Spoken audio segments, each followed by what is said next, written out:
நம்ம ஒவ்வொருத்தரும் ஒருத்தருக்கு ஒருத்தர் உதவும் போது பிரதிபலனை எதிர்பார்த்து தான் பிரச்சனைகளை போயிடும். உணவளிக்கிறது கூட இன்றைக்கி நம்ம நல்லபடியாக சமைச்சு கொடுத்தா நாளைக்கு அங்கே போனால் அவங்க சமைச்சு கொடுப்பாங்கன்ற அடிப்படை நினைக்கக்கூடாது. நம்ம இருக்கக்கூடிய பலவீனங்கள் எப்படி மாறி போகுதுன்னு சொன்னால், கொஞ்சம் நாளைக்கு ஒருத்தர் உதவி செஞ்சுட்டே இருப்போம். வாய்ப்பு அளிச்சிருக்கான் இறைவன் நமக்கு, அந்த வாய்ப்பாக எடுத்துக்கணும். அது பெரிய பாக்கியமாக இருக்குது. அது நம்ம கடவுள் வாங்கி கொடுக்க போகிறதில்ல, நமக்கு இறைவனுடைய வாய்ப்பை கொடுத்து அது பொருளாதாரம் நம்ம கொடுக்கும் பொழுது நான் அவன் பக்கம் திரும்பி நிற்கிறதுக்கு பதிலாக இந்த மனிதர்கள்ட்ட நம்ம கொடுத்துட்ருக்குறோமே, இவங்க நமக்கு ஒரு நாளாக திருப்பி கொடுக்குறாங்களா, அது நம்ம போல அவ்வளோ கவனிக்கிறாங்களா அப்படின்னு எண்ணமே நம்ம வரக்கூடாது. இங்கே தான் நம்ம பிரச்சனையை மாட்டிக்கிறோம், சோதனைகளை போயிடுறோம். சைத்தான் அலையை காமிக்கிறான். இவங்க நம்ம எதுக்கு உணவளிக்கிறோங்கிற அளவுக்கு உணவு கொடுக்கறதுக்கு ஒரு பாக்கியத்தையும் ஒரு பாதையை நம்ம அமைச்சு கொடுத்து, நான் இறைவனுக்காக கொடுக்குறேனே, அவங்க என் பக்கம் திரும்பணுமே, அந்த ஒவ்வொரு உணவும் உணர்வூட்டக்கூடிய உணவாக அமையட்டும், உயிரோட்டமுள்ள உணவாக அமையட்டும், ஒன்றை நினைவு கூறக்கூடிய உணவு அமையட்டும், அந்த பிரார்த்தனை கொடுக்குறோமா, அல்லது இவங்க நமக்கு எதாவது கொடுப்பாங்களா எதிர்பார்த்துட்டு அவங்க மேலே கொஞ்சம் சங்கடத்துலையும் அவங்க மேலே கொஞ்சம் பகைமையிலையும் வெறுப்பிலையும் யாராவது அவங்களுக்கு சொல்லி கூட காமிச்சிடும்.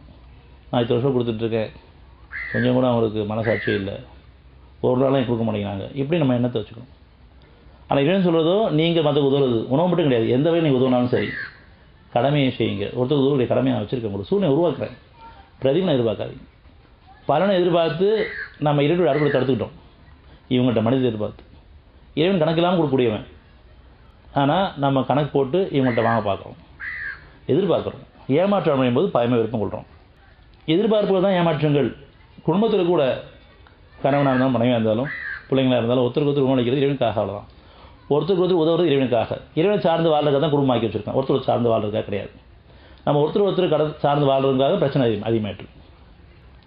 ஒரு மனைவி தன்னுடைய கணவனுக்கும் தன்னுடைய குழந்தைகளுக்கும் குடும்பத்தாருக்கும் பெற்றவங்களுக்கு யாருக்காக இருந்தாலும் இறைவனுக்காக நான் அந்த கடமையை செய்கிறேன், உதவி செய்கிறேன். ஏன்னா அவங்க போய் திருப்பி விரும்பி செஞ்சாங்கன்னு சொன்னால் திரும்புவாங்க, ஆனால் விருப்பம் இல்லாமல் செஞ்சுருவாங்க. சில நேரத்தில் சோறு உடஞ்சல் இல்லை, எண்ணத்தை தான் இறைவன் பார்க்குறான், என்ன போல் வாழ்வு. நம்ம உதவுறோம், எல்லோரும் உதவுறோம்னு சொன்னால் பிரதிநிதி பார்க்கக்கூடாது, சடைஞ்சவங்களாம் சோறு உடைஞ்சவங்களாகவும் செய்யக்கூடாது.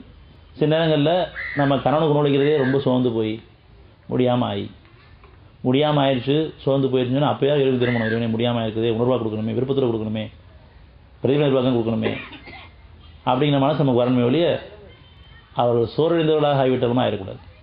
ஆனால் இரண்டு இருக்கவங்க கூட சோர்வடைய மாட்டாங்க. அப்படி சோர்வு தீர்ந்துச்சுன்னா உடனே இவங்க திரும்பிடுவாங்க. இது செய்தவன் என்னமா இருக்குது, வெளிப்படைஞ்சிடுவாங்க. கொடுக்குற இவனுக்காக அவன் கொடுத்துட்டு இருக்கான். நல்லபடி நமக்கு எந்த குறையும் வைக்கலாம். கடன் வாங்கி கொடுக்குற அளவுக்கு இல்லை, நாமளும் சாப்பிட்டு மற்ற கொடுக்குற அளவுக்கு இவங்க உதவி பண்ணிட்டு இருக்கான்னு எவ்வளோ பெரிய பாக்கியத்தில் நம்ம இருக்கிறோம். நன்றியோடு கொண்டு ஒன்றும் நான் பெருமை கொண்டுறேன், நான் கொடுத்துட்டு இருக்க பெருமை எனக்கு வந்துடுது அப்படின்னு சொன்னால் அவங்கள்ட்ட நான் பிரதிபலனை எதிர்பார்த்துறேன்.